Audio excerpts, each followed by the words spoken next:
அரண்மனைக்கு எதிர்மனை இல்லை அப்படின்னு ஒரு பழமொழி உண்டு இல்லையா? ஏன் இதை சொல்றாங்க அப்படின்னு பார்த்தோம்னா, அது ஒரு உச்சபட்ச அதிகாரம் கொண்டது. அதே மாதிரி இது மக்களுக்கான அனைத்து நலத்திட்டங்களையும் கொடுக்கக்கூடிய ஒரு அமைப்பு.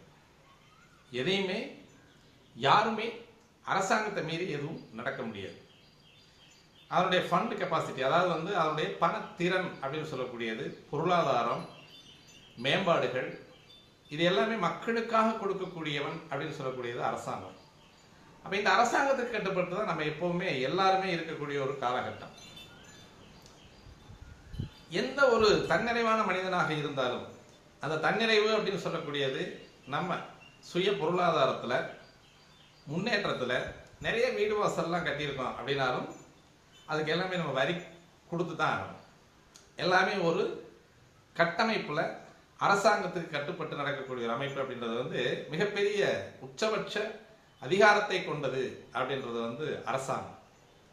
சில நேரங்களில் பார்த்தோம்னா இந்த அரசாங்கத்துக்கே உதவி செய்யக்கூடிய மனிதர்களும் இருப்பாங்க.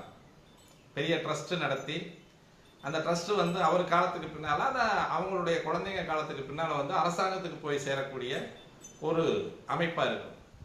ஒரு பொருளாதார உதவி அரசாங்கம் திணறும்போது, பொருளாதாரத்தால் அரசாங்கம் திணறும்போது அந்த அரசாங்கத்திற்கே பொருளாதார உதவி செய்யக்கூடிய ஒரு அமைப்பு. சிலர் என்ன பண்ணுவாங்கன்னா, பள்ளிக்கூடத்துக்கு இலவசமாக இடம் கொடுக்கறது அல்லது பள்ளிக்கூடங்கள் கட்டி கொடுக்கறது. அதே மாதிரி இந்த உண்டு உறைவிட பள்ளி இது மாதிரியான இடங்களுக்கு தன்னுடைய நிலங்களை கொடுக்கறது. அதே மாதிரி இந்த சாலை பணிகளுக்கு ரோடெல்லாம் போடுறாங்க இல்லையா, அந்த சாலை பணிகளுக்கு இடமெல்லாம் கொடுக்கறது அப்படிங்கிற மாதிரியான அமைப்புல இருக்கக்கூடியது ஜாதகத்தில் இருக்கா சார் அப்படின்னு கேட்டோம்னா கண்டிப்பாக இருக்கு. அதாவது இரண்டாம் இடம் அப்படின்னு சொல்லக்கூடிய எந்த லக்கணமா வேணாலும் இருக்கலாம்.